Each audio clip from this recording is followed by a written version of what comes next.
illegal ham in the face. But bro, where's the banjo? Some Cleveland sports shows try to give you hot takes, but only one can give you a big old piece of hot ham. Welcome to Illegal Ham to the Face. Talking all Cleveland sports. And don't forget our Fat Boy Tuesday, where we also ham it up with some fun food topics. Without further ado, let's serve up some ham. Here are the Ham Boys, Fatty, and Big Bry. What's going on, everybody? Welcome on into Illegal Ham to the Face. I am Jared Fatty Bates. He is Big Bry. Bry, how you doing, brother? Pretty good, man. How you doing? I wish I could be better. As you can hear, Daddy's a little nasally, a little stuffy. Apologize to everybody about Tuesday's show. I had to cancel it. I am obviously under the weather. I'm not feeling the greatest right now. But thank God for NyQuil and whiskey. Get you through the day. Right? There you go. Sure. All right. I have to try that. Well, and plus I was still morbidly depressed after another Browns loss and the way that it happened, which we'll get into here in a little bit.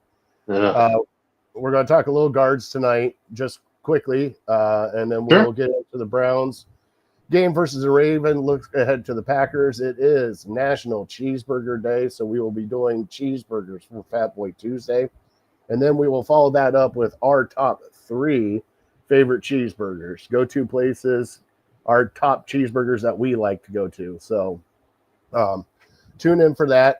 We do have trivia tonight, which is my turn for trivia. Brian, I got a little baseball trivia for you tonight, so I hope you're excited. Okay. And then other than that, Brian, you got any shout-outs, brother? Yeah, it's kind of been an emotional week for America and everything. And here we had a little scare with Madison falling off and busting her lip, busting her head. So we made a trip to Akron Children's Hospital. So thankfully everything turned out well, but just kind of reminded me that I spent, the first few weeks of my life in that place, and kind of just brought me back to a place where, they did some great things for me. So first shout out is to all the nurses, all the ER doctors, at Akron Children's and across, our great state. We have some of the best hospitals in the world, really, right around the corner from us. So that was, like I said, it came out to be pretty good news, and she's fine. So just a little scare, but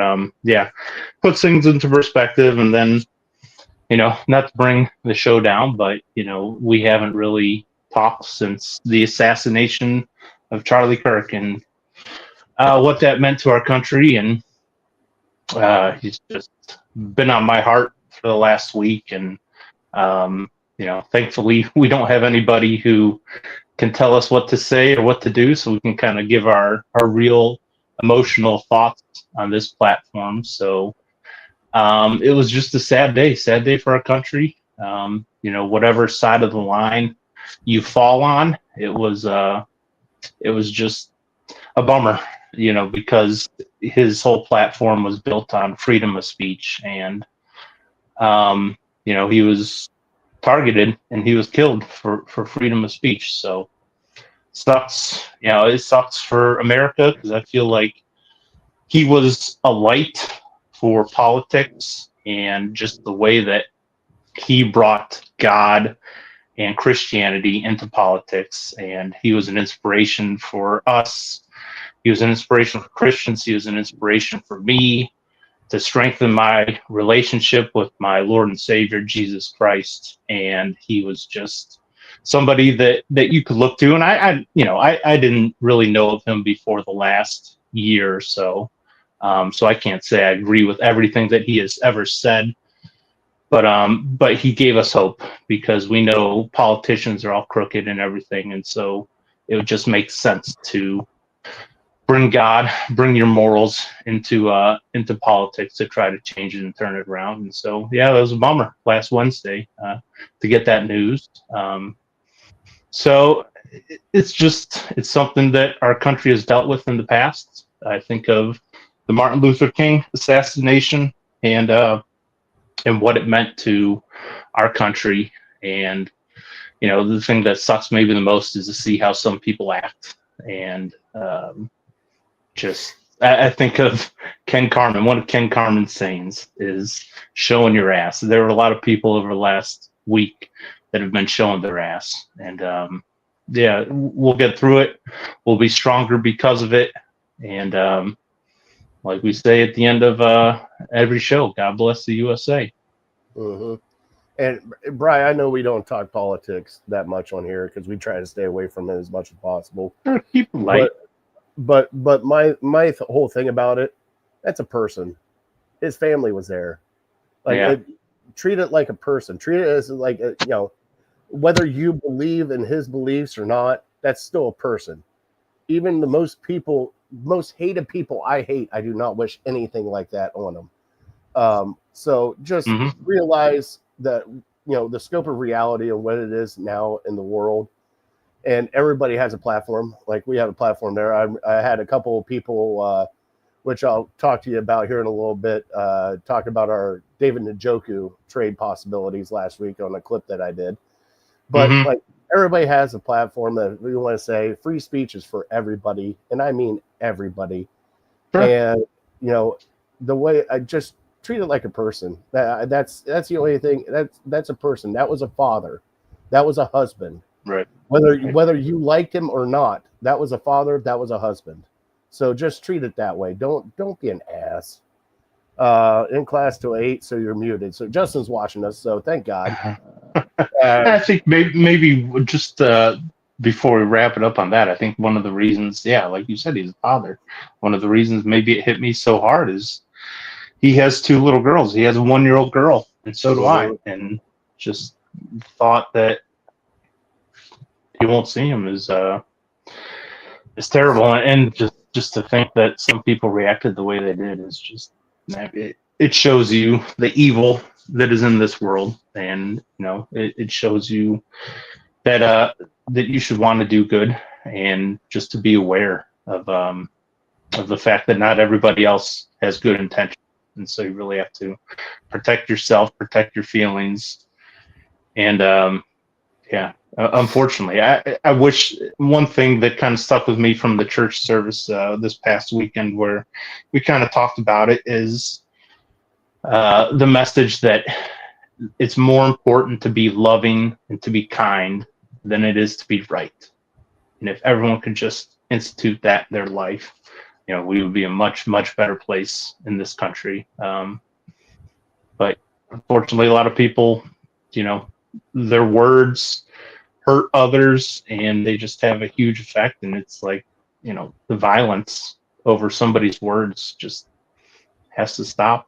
I'm sorry that we came to this point so early in the show, but something that's that huge in the magnitude of our country and just where we're at. It's just a very fragile place, and the only thing that can fix it is love. Love one another. Love thy neighbor. And I 100% agree with you, Brian, on that one. If you want to talk hate on somebody, talk to your wife. You don't need to take it out on other people. You don't need to, be spiteful to other people. I mean, it's kind of a thing that I've noticed, now that my kids are a little bit older and everything else, Brian, that, the way the world is now, I remember a day where you would hold the door open for people and, you say thank you and sir and ma'am. And it seems like some of those values have been lost.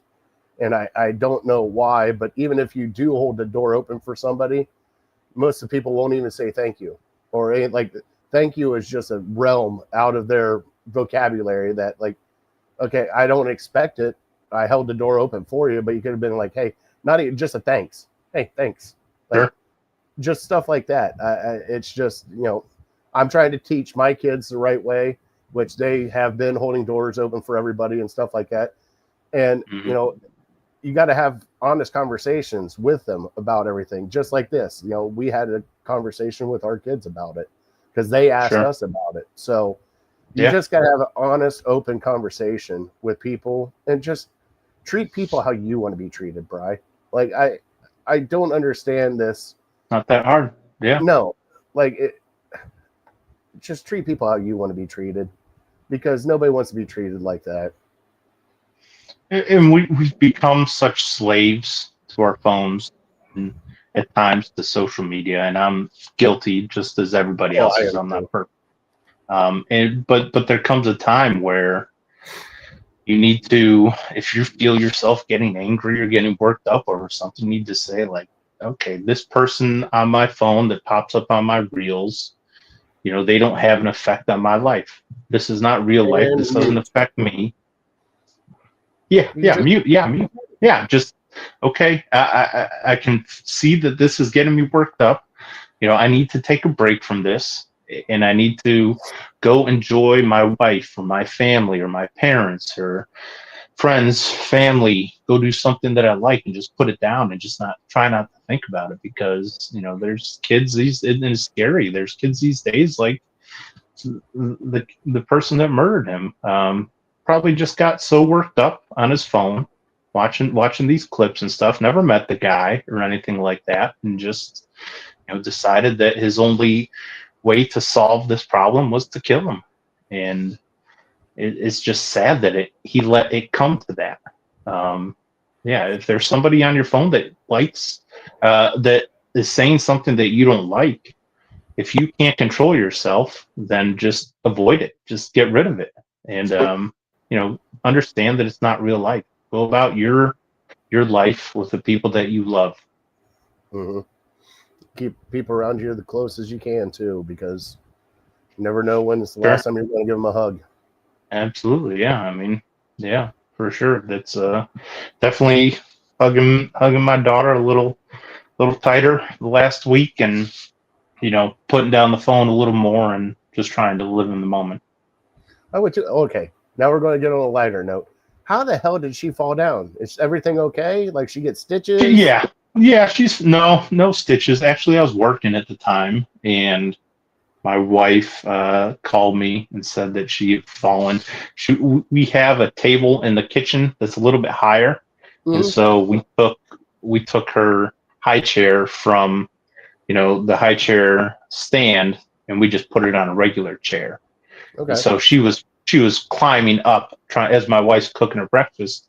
She's climbing up into her regular chair, and she just slipped or fell or something and hit her chin on the seat part, and then bit her. Thankfully, it was her bottom lip. I was worried because when she called me at first, she was like, she bit her lip, she split her lip open, then she fell back and hit her head.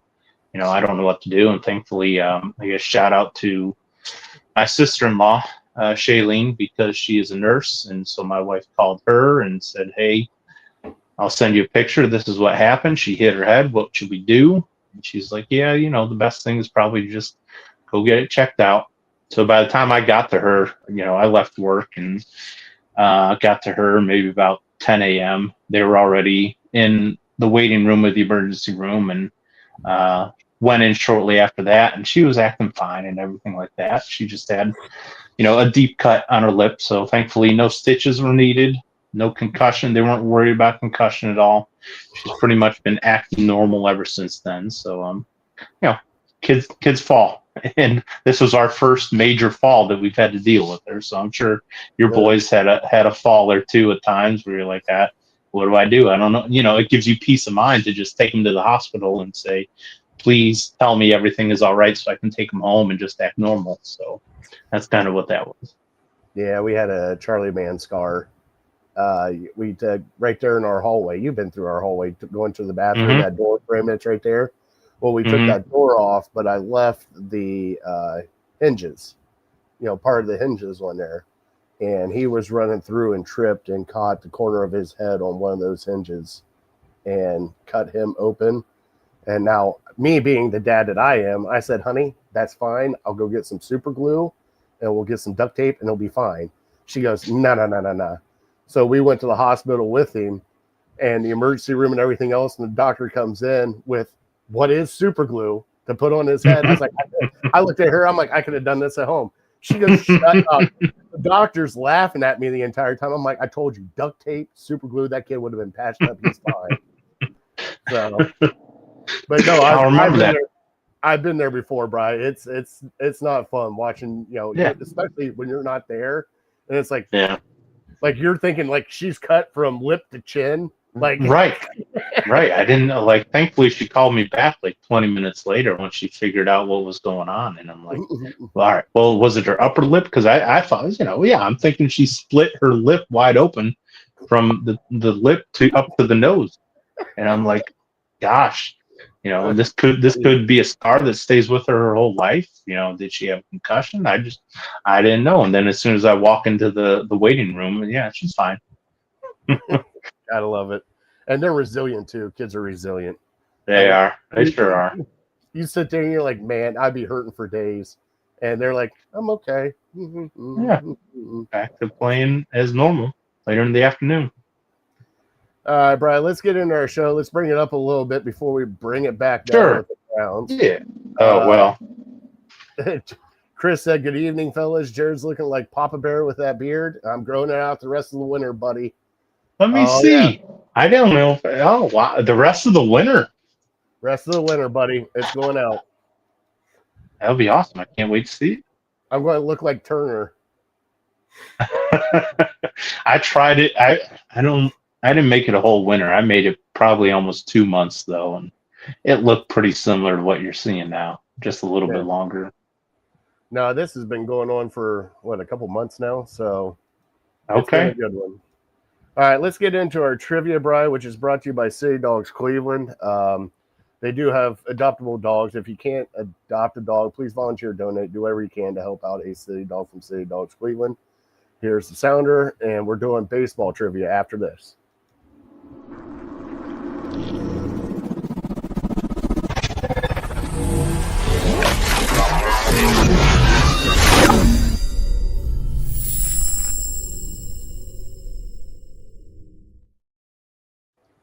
All right, so Brian, I told you I got some baseball trivia for you tonight.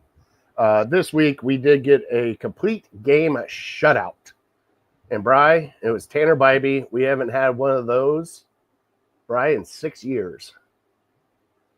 Wow. Can you name me the pitcher in 2019 that had the last complete game shut out for your Cleveland Guardians? Boy. I'll give it a try. I don't know. We'll see what I can come up with. All right. Now that Chris is here, we can bump the Cleveland headlines and have some fun tonight. You ready? Yeah.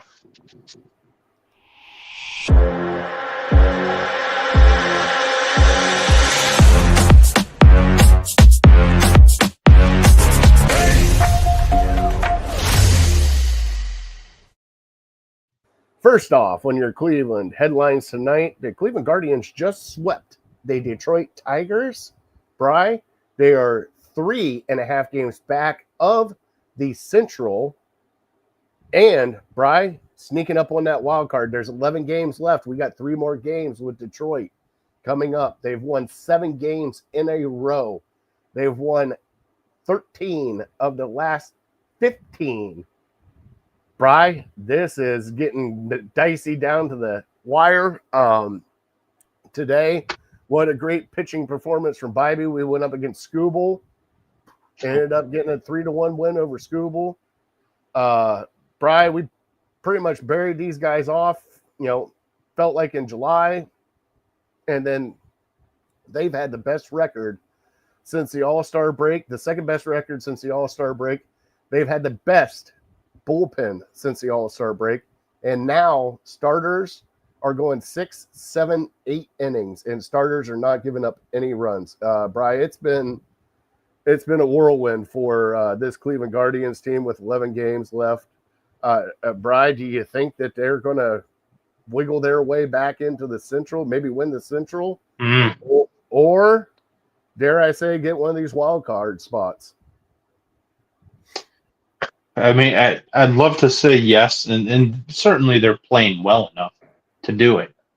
The problem is everyone else is playing well enough to do it too, other than Detroit. Now, Detroit has stumbled, and I mean, what a heroic comeback it would be if we could win the division. Right at one But point in time this year, we were 15 games back in the division. sure, 15. absolutely. And we've got it down to 3.5 now. So yeah, so hopefully they believe that it is possible, because it is, because you have 3 games, like you said, you have 3 games left with Detroit. And I don't know. Do you know what the other teams did? Because I think Boston was losing when I looked earlier. I don't know if they lost. And then I think the Mariners are maybe tied. They must have played an afternoon game as well. So what's kind of disheartening. Mariners won today 2-0. The Red Sox lost 5-3. Okay. So I don't know if that means we gained, if we're only 1.5 out now from the Red Sox. I think we are. But Seattle's just been playing lights out, which is they up until I think last night they lost the game finally. They won 10 in a row too. So what's disheartening is when we talked last Tuesday, the Guardians were 2.5 out last Tuesday. And I don't think they've lost a game since then. You said they've won 7 in a row. Yep. And we're still 2.5 out now. And now if the Red Sox lost today, then we're 1.5 out. But I mean, it just goes to show you that there's so many teams jumbled up right there. One of the teams is going to win. Even if one team you're chasing loses, one of the teams is going to win. One of the teams is going to, go on a winning streak or something. So, yeah, I think I heard we had 11 games left, but I believe that was before today's game. So we might only have 10 games left. 10 games left. And so you might have to win 8 of those if you really want to, grab a hold of the Wild. I think if you win 7, I think you're leaving it up to chance. And certainly if you win only 5, if you only go 5-5, you're probably on the outside looking in, just because, like I said, there's so many teams right there. Somebody's going to start winning. So, yeah, I think you got to feel good about it. You got to win 8. So that means you can only lose 2 more games the rest of the way. Now you might be able to back in with 3 losses, but yeah, go ahead. No, I mean, we got 4 games with the Twins, 3 with the Tigers, and then 3 with the Rangers. Right. So if you could take 3 out of 4 against the Twins, and then if Detroit still goes on the slide that they're going now, and you get Detroit back in here, Brian, there's a chance that you could be leading the division by next weekend. Absolutely. And sure. The way, and I talked to the guys from the Guards cast, Brian Shaw and Mike Voorhees, who just liked and reposted our show tonight. Brian, the key thing is just keep winning. And I believe that vote's going to treat it that way, as in you're in the playoffs now. These last 10 games are your playoff games, and you got to treat it like a playoff game all the way up until the end of this season if you want to make the postseason. And if that means, hey, starters doesn't have it tonight, I got to yank him, get in our bullpen. Even if you got to switch things around lineup wise, whatever you got to do to win, you got to do it. And good thing is, Bri, is like today it was Hosey. Hosey hit a home run today, which was awesome. But John Kenzie too. Yes, he did. Big Christmas finally hit one. But the good thing is like you said, John Kinsey hit one. Bo Naylor's been on a hot streak. He's been batting over 300. So you're finally starting to see the guys that are not Steven Kwan, not Jose Ramirez, not Manzardo, finally start to step up and get some hits. Like I told you guys the other day, yesterday, Valera, who the hell is that guy? I didn't even know who that guy was. Ended up getting 2 timely hits and some RBIs for us. So I was like, all right, well, this is how we're running right now. So you just got to keep going with it. And just, hey, like Al Davis said, just win, baby. Just win. Yeah, and I think it's really starting to feel like playoff baseball right now because, yeah, we know that what's at stake, and it seems like guys are stepping, like our starting pitching. I don't know if it's because the Tigers just are in a tailspin but our starting pitching is stepping up. I mean, Bybee giving up 1 run today, shutting them out the other day. Only 3 runs the day before that until Cade Smith gives up his home run in the ninth. I mean, pitching staff is just, they're taking it to the next level, I feel like. And Bybee, like you said, he had the shutout 2 starts ago, and then to go toe-to-toe with Scooble today. It's just, it gives you hope that if we can make it in, that let's just keep this momentum going. And it also, to be honest, it reminds me that 162 games is way too much, because it seems like now the teams are really, really turning it up. Like, what are the odds that the Guardians go on this hot streak? So do the Mariners. Like, all the teams know now is the time that you really need to turn it up. And so, 4th of July, when we're in the middle of the season, if we have a 10-game losing streak, keep going out, having parties, drinking, doing whatever. Maybe not having that sense of urgency, but now you have the sense of urgency, so you're ultra focused on it. So I mean, that's kind of what I thought when I saw how well the Guardians are playing, that it's like, if we just did this the whole season, we probably would have clinched by now. But with a young group of guys and guys that are improving, you don't know if they're working on different things. You don't know how focused they are. But right now, kudos to Vogt. He's got them focused. Yeah, and they're playing tough. They're playing hard. And, Bright, they're not making mistakes. I think that's the biggest thing. They're not making errors. They're not making stupid base running mistakes. Like, I watched Detroit today make a stupidest base running mistake. And it's like, okay, I think we're finally getting to them. And what I love about it is I get to rub it in my sister's face if we do get to come back and beat them, because that just adds kudos to them. I hope Chris is still listening. Chris, let Goslin know that if we sneak up and take the division from the Tigers, she's going to be hearing a lot of smack talk during Thanksgiving dinner. How did she become a Tigers fan? I think we've gone over this before. She married into it. One of her ex. And then Gotcha. and also it was during the time when Cabrera was there and Victor, and when they were really good. Oh yeah, with Verlander and all that shit. She actually, I have pictures of her going to an Indians game / Guardians. I have pictures. Mm-hmm. She can deny it all the time, but it's not going to happen. I've seen her there. So how big at Tigers? Are we talking like she's got Tigers gear that she's wearing and talking junk to you? No, she has Tigers gear, but I don't think, like, her and I will spit back and forth at each other, especially if there's a series going on. Kind of like I do with Chris, because Chris is a Reds fan. I mean, who wants to I be remember a that. fan? I mean, it's just in Northern Kentucky Reds down there, But no, she's one of those ones that she's a baseball coach now. Can you believe that crap? Baseball, not softball.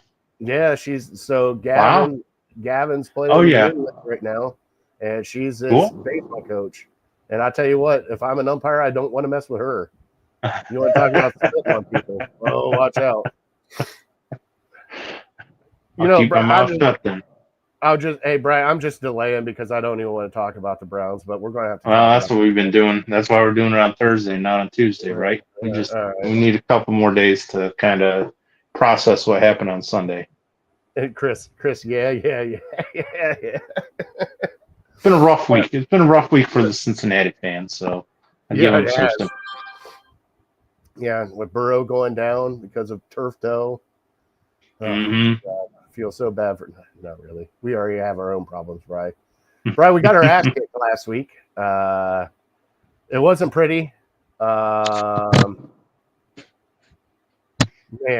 Brian, the defense played good. If you would have told me that Derrick Henry would have had 26 rushing yards and that Lamar Jackson didn't have really any rushing, I would have said we were in that game. And Brian, we had a block punt. We've had interceptions. Still wide receivers dropping the ball. I mean, 20 carries for Junkins, which I didn't think was going to happen, especially only being in practice for 2 days. Did he have 20 carries? No, it wasn't 20. I think it was 17. Let me Oh, look okay. it up. Still But 17. yeah, it was. He broke that one. Yeah, I haven't really looked at the box score. I'm just All trying right, let me to No, he just had stay 10. away from it. Okay, he 10 had 10 carries. 10 carries. carries for 60 yards or something? 10 carries and 3 receptions. So he had 13. Yeah, 10 carries. He averaged 6 yards a carry. So Yeah, 60 yards. so He had that and one big one at the end of the game. but Bri, at what point in time do we just pull the life support on this team? And like that was probably the most defeated after you had like a good showing against Cincinnati, and you just had drop passes. You had some mental mistakes. You had some mistakes, but you could have beat Cincinnati. And then you go out, and I'm watching Joe Flacco trying to be Lamar Jackson on the run and throw it downfield, and I'm at a loss for words. This offense has not scored 20 points in like, what is it? What did they say? 8 games now? We haven't had a 100-yard rusher, which I heard today. Yeah, I heard this stat. 100-yard rusher in 23 games, Bri. 20. Yeah, I wrote 27. It might have been. It's 20 something. How's that possible? Like, this is where we're at now. Like, this offense is broken. And to hear like the press conference, did you hear about the Dave Chappelle comment? Yeah, Jeff Jerry Jeudy. Yeah, to Jerry Jeudy. Like, Brian, we're getting that. We're starting silly season week 3 now, dude, and it's not good. I mean, what did you take away from this game? Well, it wasn't good, but it wasn't terrible. The weird thing is, it wasn't terrible. Like, I didn't feel like we got our butts beat up and down, and maybe that's more of the Ravens not having their A game than anything else. Like you said, Lamar didn't rush for a whole lot. That's one of his biggest strengths. Derrick Henry, the people that think he's still the best running back in the game, we shut him down. And the crazy thing is, we've outgained both of our first 2 opponents. We outgained, as far as yards, we outgained the Bengals and we outgained the Ravens. And we're 0-2. Now, the Bengals game, it was a coin flip game, but to get blown out as bad as we did and say we had more yards than them, it just doesn't make sense. But it comes back to when you see a stat like that, you say one team outgained another team and ended up losing by 24, was it? The first place my mind goes is, okay, turnovers must be an issue, and special team. And we talked about it in week 1, turnovers and special teams. We talked about in week 2 here, turnovers and special teams. I mean, it's the backbreaker. You just cannot be making those mistakes. And one turnover, if you're throwing a deep ball and you tackle the guy immediately, it's not a big deal. But when they're returning these down inside the 10, taking them back for a touchdown, it's just backbreakers. It's hard to recover when one team is that much better than you. You almost have to be near perfect in those aspects, in special teams, and in turning the ball over, and we weren't. And so that's how it gets so out of control, because the defense. You go back and watch the game. Defense didn't play that bad. They stopped them on the goal line one time. They got a luck box touchdown on 4th down another time. So the defense didn't play that bad. Actually, the statistics would tell you they played pretty well. But when you're giving them the ball on their side of the field, and it's Lamar Jackson, it's Derrick Henry, it's just a matter of time before they break through and they start scoring touchdowns. I think, we were down 10 maybe at halftime. And at maybe 10, even at the end of the 3rd quarter, we might have been down like 20-10 or something like that. Mm-hmm. And then, so we're in the game, we're within striking distance, but we just keep shooting ourselves in the foot. As badly as our offense played, and they played pretty bad. I mean, the touchdown that Flacco threw to was it Cedric Tillman who caught that? That was a gift. That was a gift from God. Yeah. It looked like a tip drill that a defensive guy falling out of bounds would do to throw it to his teammate. Like the guy had it in his hands and he just kind of, oh, here you go. Like, we feel bad for you. Yeah, I could intercept this pretty easily, but I'm just going to throw it to you. And then that was on 4th down. And so, like, what a gift that touchdown was. And then, the Gabriel touchdown was with a bunch of backups, and I give him credit for doing what he had to do. We ran the ball effectively, finally, and that's where Quinshon Judkins' success came from. Was primarily on that drive, but yeah, I don't know. I think it's too early still to talk about making changes and stuff like that. But if you're just going to keep turning the ball over and keep having these terrible mistakes on special teams. I mean, shout out to our kicker Schmidt, making all his kicks. He did. Yeah. So give credit where credit is due. A+ on the day. Sure. Yeah. Perfect. And honestly, I thought even after he had such a rough week last week, I thought, well, if we're going to break a kicker in and get him comfortable kicking in the NFL to where he can be like our long-term kicker, this is kind of a perfect year for it. Because, he loses us games, he misses kicks. He's getting acclimated to what it's like to kick in the NFL, what it's like to kick in Browns Stadium. And so if he can do that and, learn kind of on the job, this might be a good thing. Like, he could be our guy going forward. But it's just going to hurt and it's going to suck for this year. But, I don't know if you're where I'm at, but I'm already at the place where this year is going to suck no matter what. So, and we're two weeks in. Like, it's almost like people after week 1 didn't want to buy that this team's going to be struggling. But after week 2, we're like, all right, yep, it's just going to be a rough year. We're just going to have to endure and fight on and push through because this year is going to suck, and it doesn't get any easier this week. So, yeah, like I said, it doesn't get any easier for a while, Bri. It really doesn't, and not just this week. I mean, it's my God, Bri. My thing is I'm tired of seeing the stupid silliness that the Browns are, and that's what it is. Like, seriously, Flacco running out of the pocket and then thinking that he's Patrick Mahomes and can throw a pass down the side.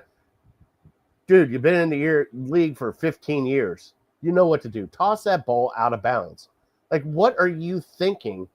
Trying to do something that, I hate to say it, you're 40 years old. You're not capable of doing anymore, man. Like, stop it. And then watching the punt block, whoever got destroyed. Did you see that guy get run over? I don't think so. I think it was 23 slid over and tried to get a block in on the guy coming in and just got destroyed. Like Jadeveon Clowney, South Carolina destroyed. Oh, no. Like, I mean, he got hit so hard, and I'm just sitting there going, and as soon as I saw Bojorquez go down, I'm like, shit, he screwed his knee up. He's done for the game. This is awesome. Mm-hmm. And then, Bri, I've been preaching for the past 2 years that this offensive line, it's not the same as it was. They looked old. They looked tired. I don't know what to tell you. The only one that actually played good was Wyatt Teller. You had DeJuan Jones out for heat purposes, and then back in. I'm waiting on your fatty on fire on DeJuan Jones. Well, no, I just don't. How about Conklin out with a sore elbow? Charmin soft. Yeah, bro. well, okay. Charmin soft. Yeah, I understand with that, but you gotta hold your boy accountable for eating too many ho-hos and not enough bananas to keep him cramping. But see, the bad thing is I say that, but Denzel Ward was out for cramping and everything else. Yeah, so, how hot was it? It was like 75 or something. But the thing is so it did come out that they held out DeJuan because if you remember during the summer, he got carted off for heat exhaustion during training camp. So I don't think that was Stefanski's call. I think that was the doctors on the sideline getting in and being like, hey, we got to keep an eye on this guy. He's already had some problems beforehand. But also, like you Well, said, but Brian, he's also lost a shit ton of weight. He's not, 360 like he was last year. I don't know. Honestly, I don't know. He might be 320. 320 would be suffice, I would think. But even if he's 340, he's still a little big. But I heard them talking this morning that it could have been performance based. Maybe Oh they my just pulled him, and No. they I don't know. Then they said the guy who went in there. I didn't go back and watch the tapes. So I don't know how badly he struggled. But the guy who went in there played a series or two, and then he got a penalty on him. And then after that, they took him out and put Dewan back in. So is that just coincidence, or was he really? I don't know, because they asked Dewan, he said he's fine. He didn't have any issues. He didn't know why he was brought out of the game. So don't know who to believe. Any way you slice it, though, it's not good. Yeah, it's not good at all. And Brian, I was disappointed because I thought at least if we were going to be bad, it would be sort of competitive bad, which we kind of have been. I'm not saying that we haven't, but man, just to watch the way that we're losing, it's God, it just kills me. It kills me, Bri. Like, I'm just watching the stupid shit that's going on.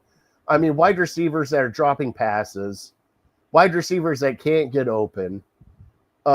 Your best receiver right now is a rookie tight end. You know what I'm saying? Like, this is where we're at now. Like, we're supposed to have, hey, they've been telling us we have talent on this roster. We got so much talent on this roster. Brian, I'm not seeing it, man. Am I wrong for saying that? Like, I know we have Myles Garrett, Myles Garrett's Myles Garrett. I know we have Denzel Ward, but other than that, and the rookies have been playing great. But Cedric Tillman, I'm not seeing it. Jerry Jeudy, definitely not seeing it. And they're sitting there telling me, hey, they got it. Wide receivers and Joe Flacco got to have time to gel. They fucking gelled all training camp. Are you kidding me right now? They can't do a slant and catch a ball? Like, I feel like we have so much talent narrative was maybe going to last year more than this year. Like when we had Amari Cooper and when we had Nick Chubb and when we were still high on our offensive line. Like the defense is fine. Go ahead. Let me ask you a question then, okay? Us as fans, have we overrated this team? I don't think so. Some fans have. I haven't really, even though I said 7 wins.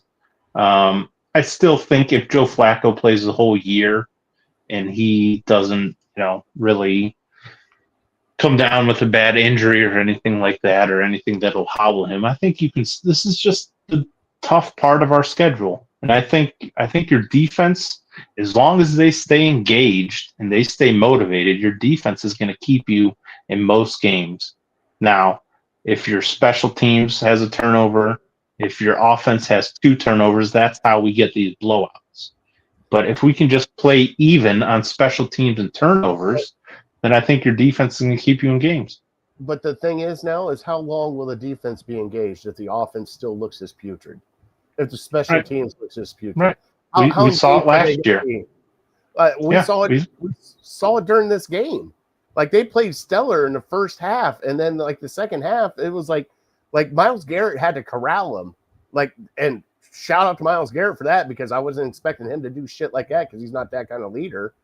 But he corralled him and said, "Hey guys, we got to keep going. We got to keep going." Brian, I'm dead serious that I have a feeling that this game against Green Bay, if it starts going south in the first quarter, I know they're professionals, but Brian, I have a feeling that the defense isn't going to start giving us shit because the offense isn't carrying their weight. And I have a feeling that they're going to check out. And I know they're pros, and you can't say they check out. Brian, you can check out at any job. We've all done it. You can.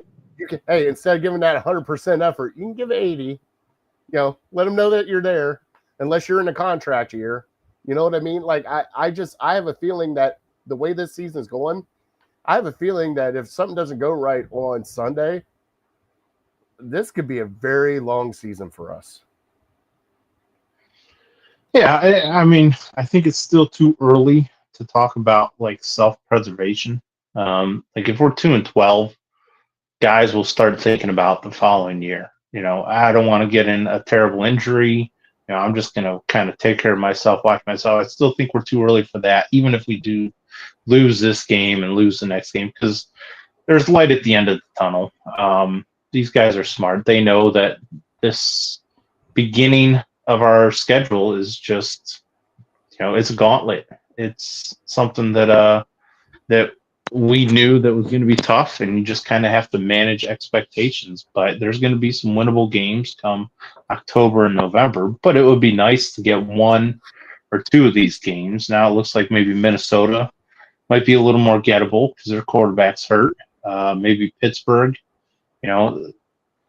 Us in Pittsburgh is not a great thing for the Browns, but they're just not a great team. They're a good team. They're not a great team, so they're beatable.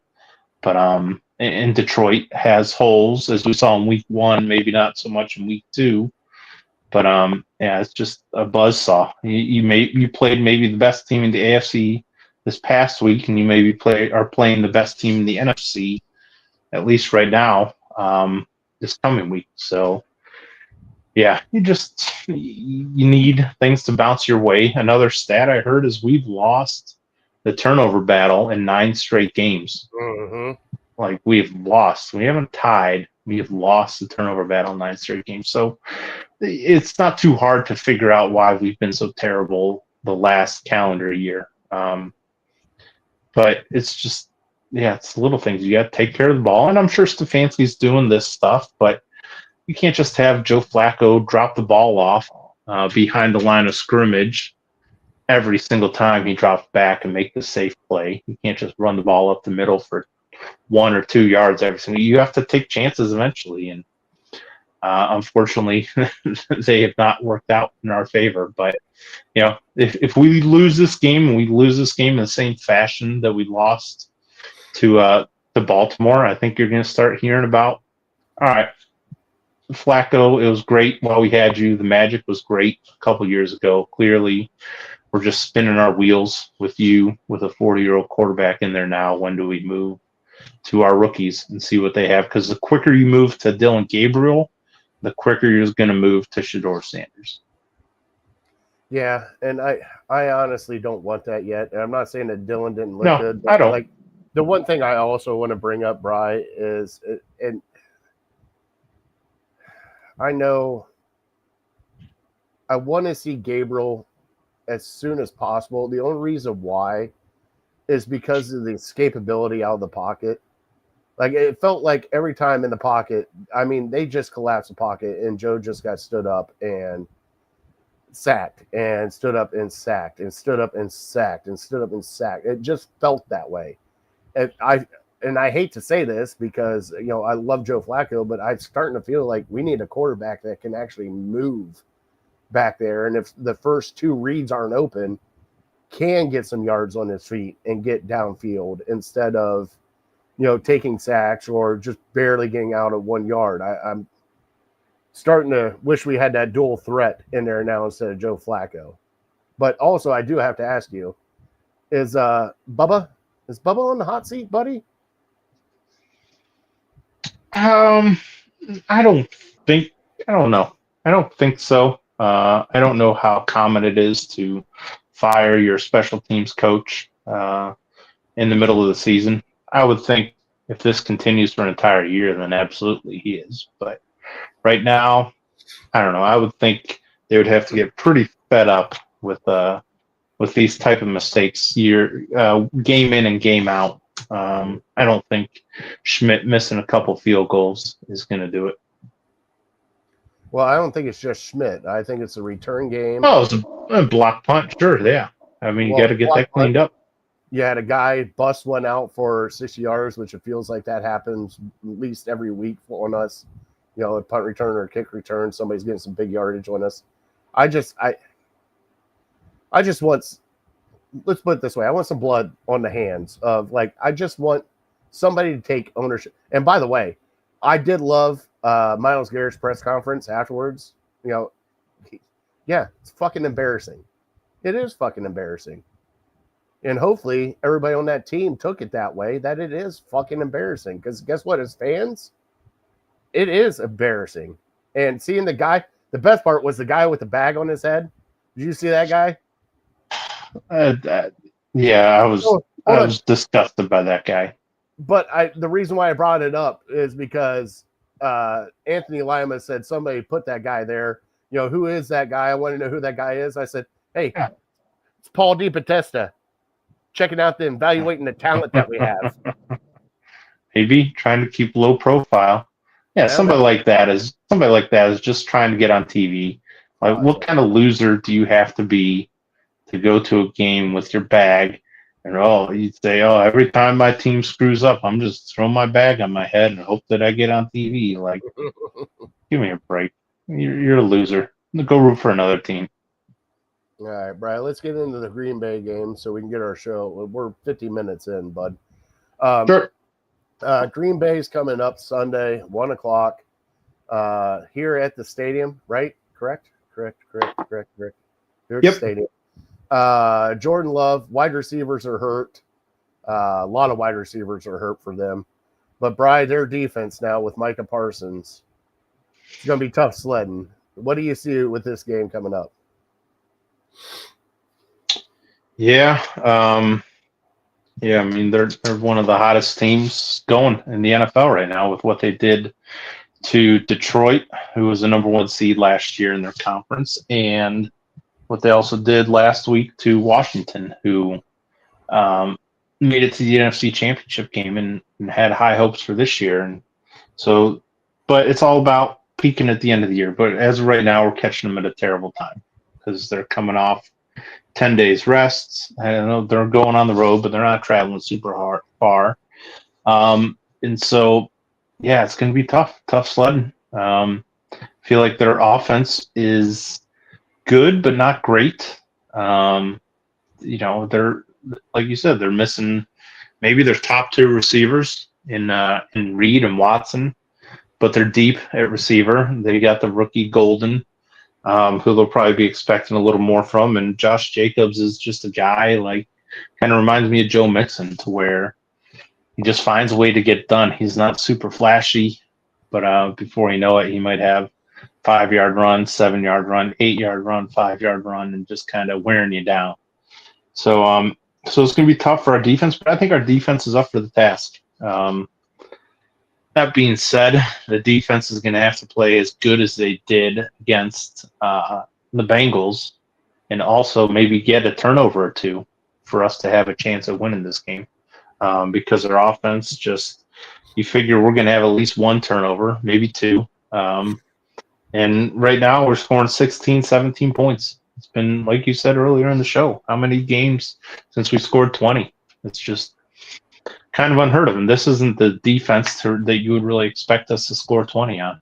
But crazier things have happened. Maybe we can get them in a blown coverage or something like that. But yeah, Micah Parsons, Rashad Gary, these are Pro Bowl defensive ends rushing your 40-year-old statue quarterback who, yeah, he's not the slowest guy ever, but he just can't maneuver in the pocket the way that other quarterbacks can. So it's a defensive lineman's dream to have a quarterback that's just going to stand there and be a big target and not move a whole lot. So it could go bad, especially with our offensive line being beat up a little bit.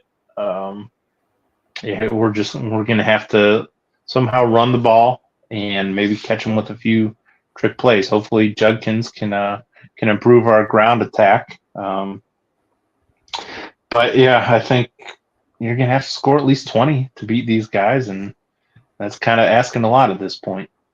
Yeah. Raul says Joe makes Bernie look fast. Right. He also said Agreed. 52-2 Green Bay. Hey, defense got 2. Justin said Browns by 2, 28-26. Brian, I just don't think with the way that this offensive line has played so far this year that something miraculous is going to happen. And this Green Bay defense, after 2 games, Super Bowl defense.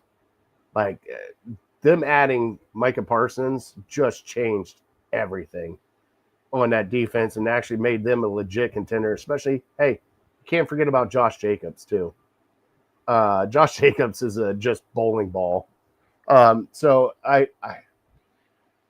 Bry, I just don't think this is going to be a good game. I mean, the spread is what, 9 now? It's been bouncing between 8 Close. and 9. Right. Close to that. I don't see this going well at all for us. I think it might be closer than hopefully what I'm thinking. I hope we keep it within a touchdown, but Bry, I still don't think that we score over 20 points again this game. I think this offense is broken. I think they need to figure out what they really want to do and who they are. And I don't think they're going to find that out this year. And I think I only see them, Bry, I see them score maybe 10 points this game. Okay. You want to do our score predicts?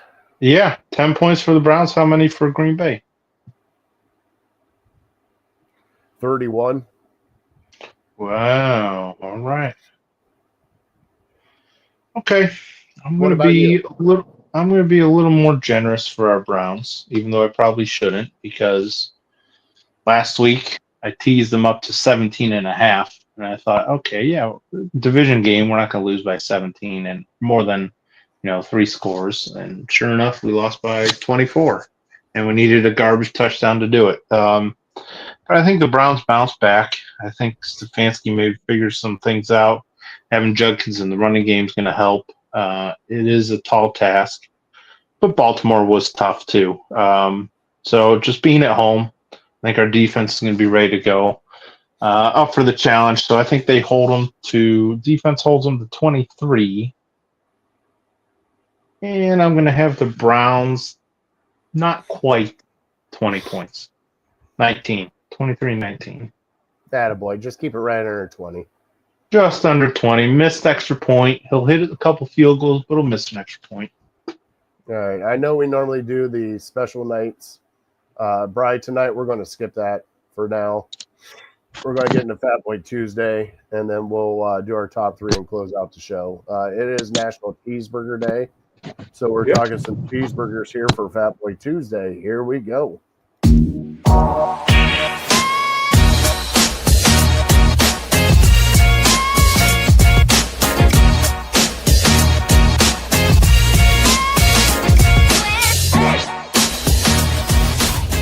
And now, it's time for Fat Boy Tuesday. A special Thursday edition of Fat Boy Tuesday. Brian, I'm sorry I canceled the primetime games. NyQuil's kicking in, bud. NyQuil's kicking in. Kansas City. Kansas City's my survivor pick. They don't fall to 0-3. So that'll tell you what you need to know about my primetime picks. Who are they playing? The Giants, at the Giants. Favored by 6.5. Russ is cooking. He is. But he's throwing these YOLO balls. If you watch that Cowboys game, man, was that entertaining. And I had to watch it because I had the Cowboys in Survivor. So I was crapping a brick towards the end there. But it was an entertaining game, back and forth. Dude hit a 64-yarder. Would have been good from 72. That kid is good. He's unbelievable. He came from the USFL.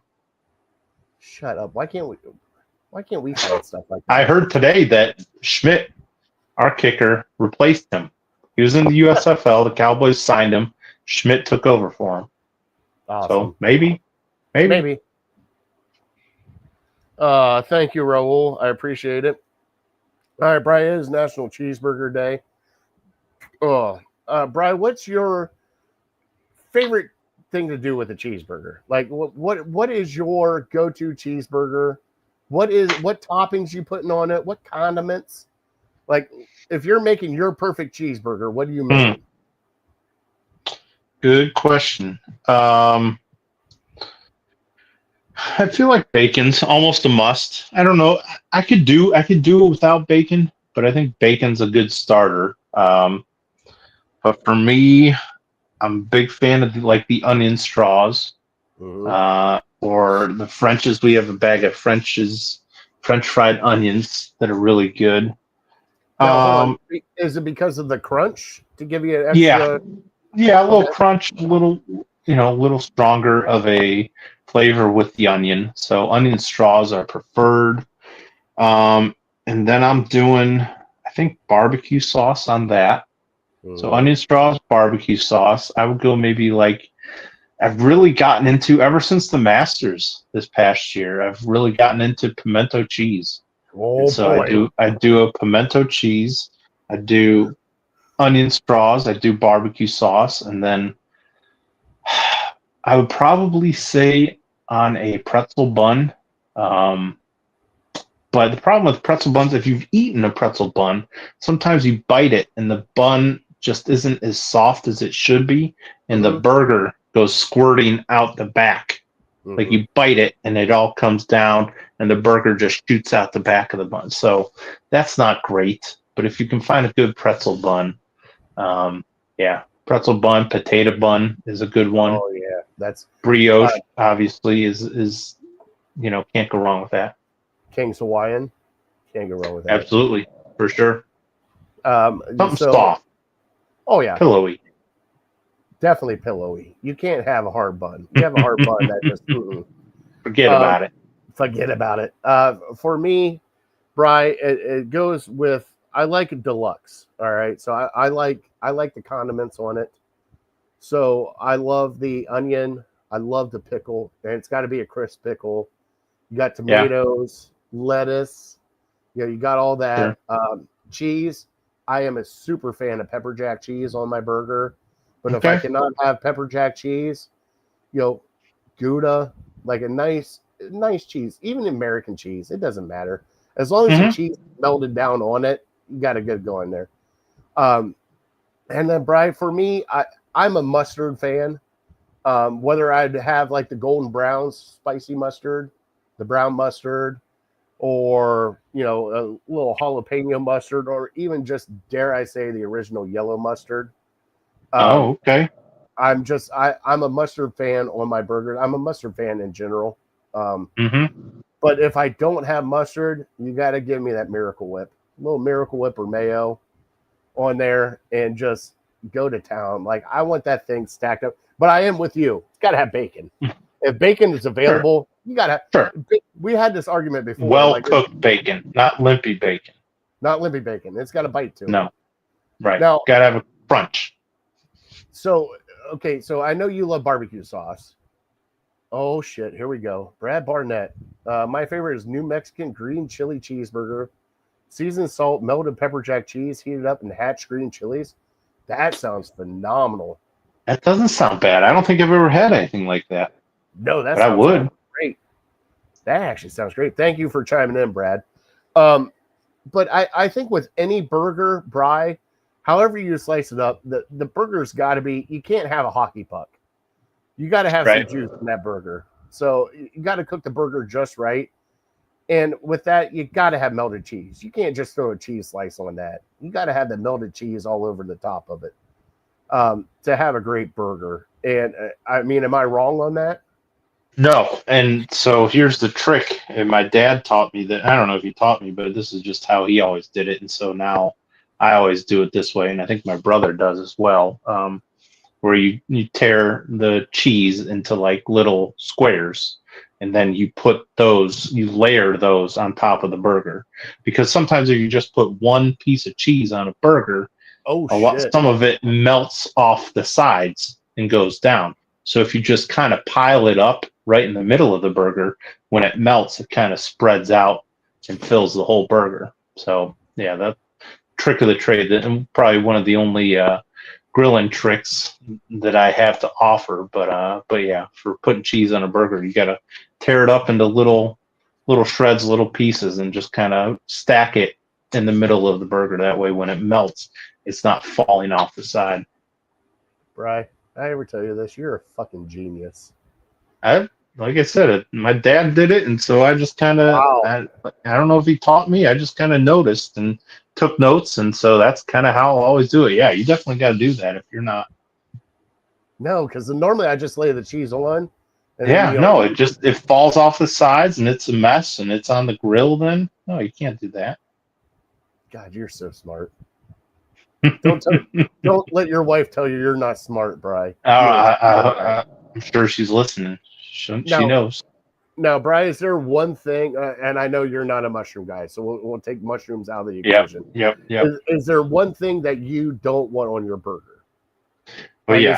So mushrooms, I don't know. I don't think I would eat a burger if it had mushrooms on it. But the other things, as you were talking about your perfect burger, there's three main ingredients that a lot of people use on the burgers that I would prefer not to, and they are a tomato, a slice of tomato, mayonnaise, and pickles.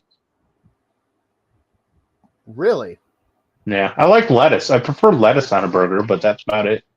And so lettuce and onion is okay, but Lettuce and onions, fine. Yep. okay. Now, do you prefer a white onion or red onion?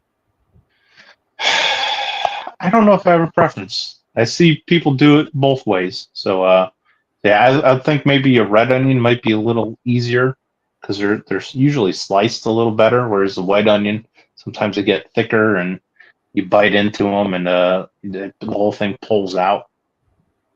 Now, Bri, I want to. So we went to Grayton Road Tavern. Okay.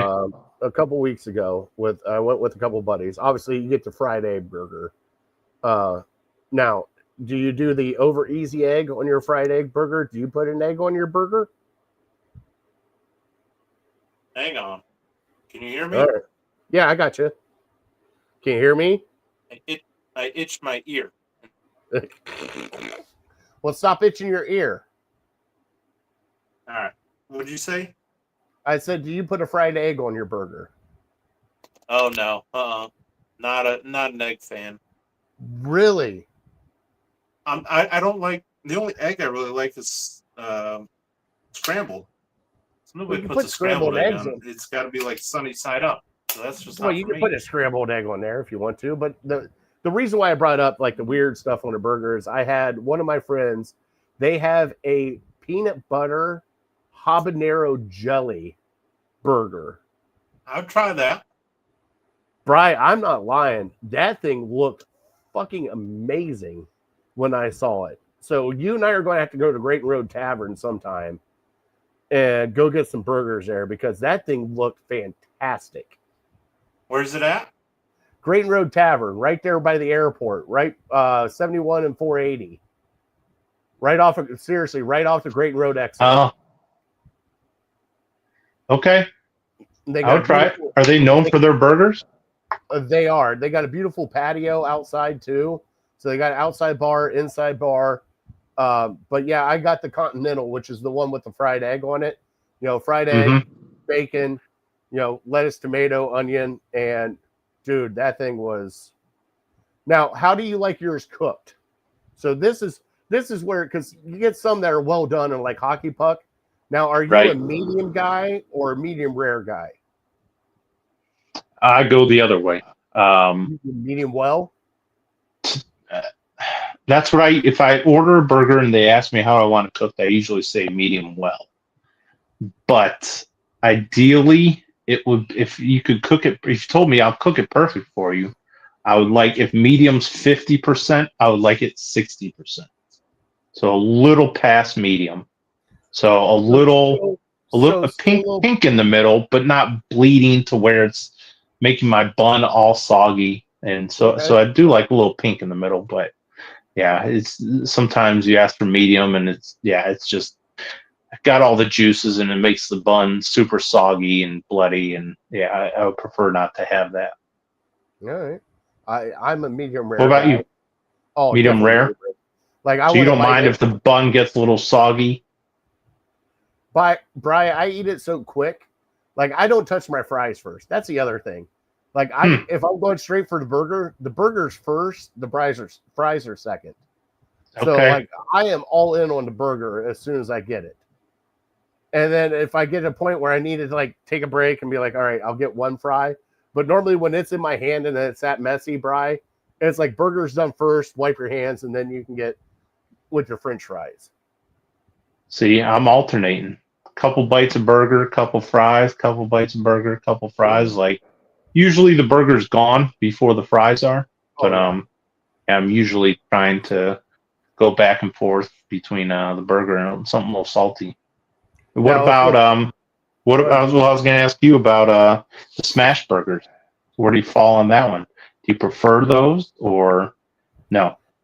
I mean, I don't mind smash burgers, Bri. I really don't. The only thing that I don't like about them is, for me, like in my mind, you get a smash burger, you need like 4 patties to make like a legit burger. Mm-hmm. And that's where I'm at, because I would like the thick burger. I would like the thick burger that you can cook medium rare. But I've eaten smash burgers. I went to Shake Shack. Their burgers are fucking fantastic, by the way. Mm-hmm. A little pricey for me, but they're good. Oh yeah. But like, you know what I mean? I'll eat them. Don't get me wrong. I'll eat them. I know a lot of people live by them. What do you think about them? I think I'm a fan. I think Really? would I prefer them over a regular burger? It's hard to say. I think it just depends on how they cook it. I think in my mind, maybe the perfect burger, and we've gone over meat to bun ratio a ton. So you know me, I don't need a super thick burger and 2 small buns, but maybe like a double smash burger with burger, cheese, I think might be the pinnacle for me. All right. No, I'd like it. Little crispy edges. Yeah, I mean, it's got a bite, but they're not super juicy. Yeah, no, they're good. That's the one it's thing. Almost a little different.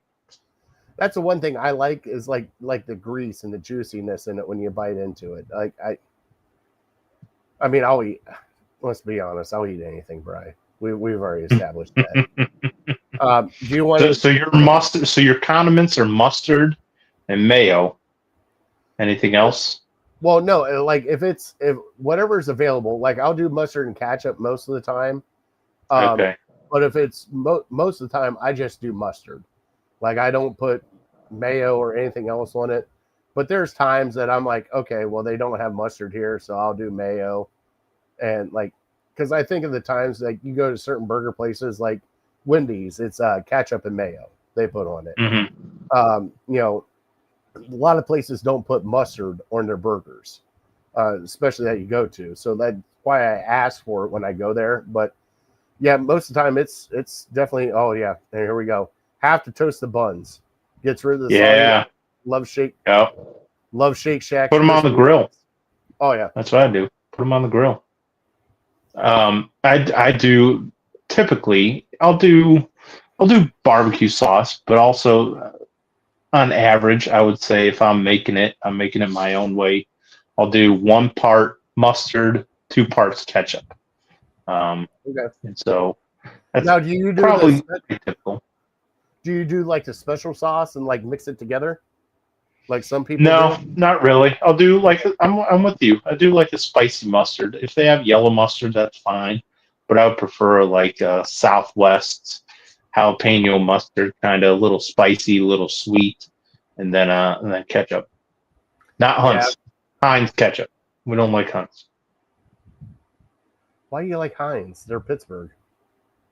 I said not. Oh, did I screw that up? I meant not Heinz. Hunt's. Hunt's there you go. Okay, there you go. Hunt's. There you go. Yeah, I might screw that up. Sorry. Yeah. All right, Brian, let's switch over to our top 3, and we'll give our top 3 favorite burgers. All right. You ready to have some fun with this? Yep.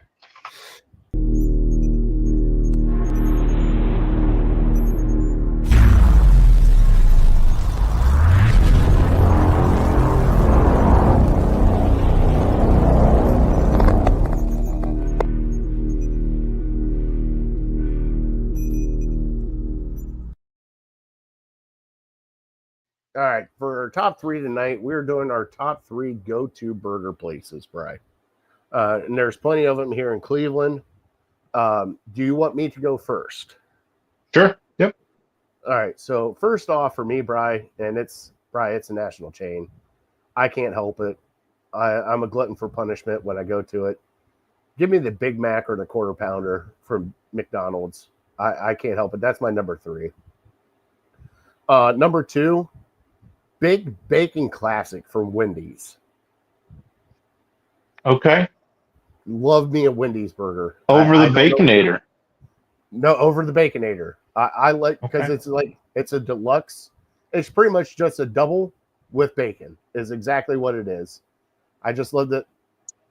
It's just a bacon cheeseburger. And Brian, my number 1, and it will always be number 1 on a hangover trip, night out with the boys, you drank too much, Five Guys. There is something about a Five Guys burger after a night of drinking that grease, that French fries, everything else. So Five Guys is my number 1. What about you? Okay. Been a while since I've had Five Guys. I don't know why. I have to try that again. My go-to burger, because it's convenience, is, and this isn't, I'm not even getting into my list, 'cause my list is maybe more like local places to go try out. So if I'm talking convenience, if I'm talking fast food, it's Wendy's. Wendy's. If I'm in the mood for a burger, I go to Wendy's. But restaurants around me in Medina, number 3 is the Oaks, and I think I shouted them out maybe a month and a half ago because we went there for our anniversary, and I ordered a burger, and I told my wife, I think this is the most perfectly cooked burger that I've ever had. And so that just kind of is sticking with me. I've only been there a handful of times, and I pretty much get a burger every time. I don't remember it being that good before, but the last time I went in August, at least for me, the most perfectly cooked burger. So I had to put that on there, number 3. Number 2, another place south of Medina here, almost towards Lodi. Kind of almost like a hole-in-the-wall bar. Not a hole-in-the-wall bar because it's a bigger establishment, but not really well recognized, well known. It's called Moxie's, and I think I'm going to try to talk my wife into going there this weekend because Michigan plays at 3:30, so might like to watch the second half there with a cold beer and a burger. So Moxie's, yeah, in Medina, South Medina, maybe Lodi, and then number 1. Another one we just kind of stumbled upon. It's called Muddy's, and it's down in Worcester. So I think I've talked about them before, maybe a year ago, 2 years ago. I haven't been back there in a while, but they do the smash burgers. So really good, right up my alley. Really good French fries. So, yep, if I'm going for a burger, I'm not, traveling too far, but if I want a good one, those are my top 3. What do you think? Have you ever had Freddy's? No. I think there's one in Strong. It's kind of like, what's the Steak and not Shake? Shake Shack, Steak and Shake. Yeah, Steak and Shake is like that, right? Similar, but better quality. Okay. And then there's a Culver's down here that's pretty good, but I haven't had that in a while either. Oh, yeah, Culver's is good. They do the smash burgers. God, they're so good. I just love burgers in general, Bri. You're right in my wheelhouse, my man. Right. When was the last time you had a Big Mac? It's been a while. Over a year, maybe 2 years, maybe 3 years. I was very late to the Big Mac game, so I didn't have my first one till probably at least I was 30 years old. And then I got a kick. Yeah, I got on a kick to where maybe I get one every 2 or 3 months, but it wasn't really very often. And then, yeah, I've kind of gotten off that kick, so maybe I need to try it again. Yeah, I'd venture to say it's been over 5 years since I've had a Big Mac. Every now and then, I just get a hankering for one. And now they came out with that Big Mac deal for $8. And I'm like, oh, really? I didn't know that. What, 2 Big Macs for $8? No, it's a Big Mac meal for $8. So it's Big Mac, medium fry, and drink for $8.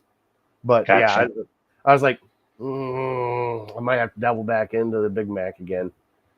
But that was like always always the go-to back. Well, that You get it just as is? Yeah. Oh, well, I get extra sauce, extra pickles. Okay.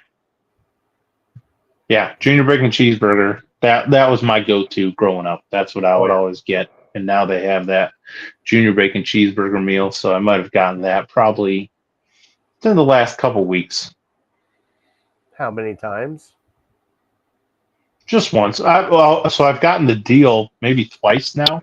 Okay. But yeah, within the last 2 weeks, I want to say I had it. Still hits. Still good. Classic. All right, let's do our trivia and let's get out of here, Bri. Trivia, which is brought to you by City Dogs Cleveland. Bri, when 2019, who was the pitcher that threw the last complete game shutout? Man, I'm struggling to come up with a name. It's only 6 years ago, but it seems so long. Oh, the name I came up with was Trevor Bauer, and I had trouble remembering his first name. It is Trevor, right? Yes, it is Trevor, but it is not Okay. him. It is incorrect. Do you remember Zach Plesac? Yep, sure do. And That no, was I would not have come up with that name. Please, I wouldn't okay. not come up with that either. Wow. So he was the last one, 2019, to have a complete game shutout. So shows you where Seems pitching a while is ago. at now in the MLB, because it felt like we had shutouts, complete game shutouts all through the 90s and everything else. So, Oh yeah. all right, Bri. Thank you for everybody chiming in tonight. We had some new Brad Barnett, Raul, Justin, Chris, everybody in here. Thank you guys so much for commenting. You find us next Tuesday. We will be live next Tuesday. Bri, God bless him, brother. Yep. God bless you. God bless America. All right. Thank you guys so much for watching. Please, if you can, adopt a dog from City Dogs. But if you cannot, donate, volunteer, do whatever you can to help out a city dog at this point in time. Definitely. Hey, NyQuil has kicked in. We are uncorked, unloaded. We're out. We'll see you guys next week. See ya.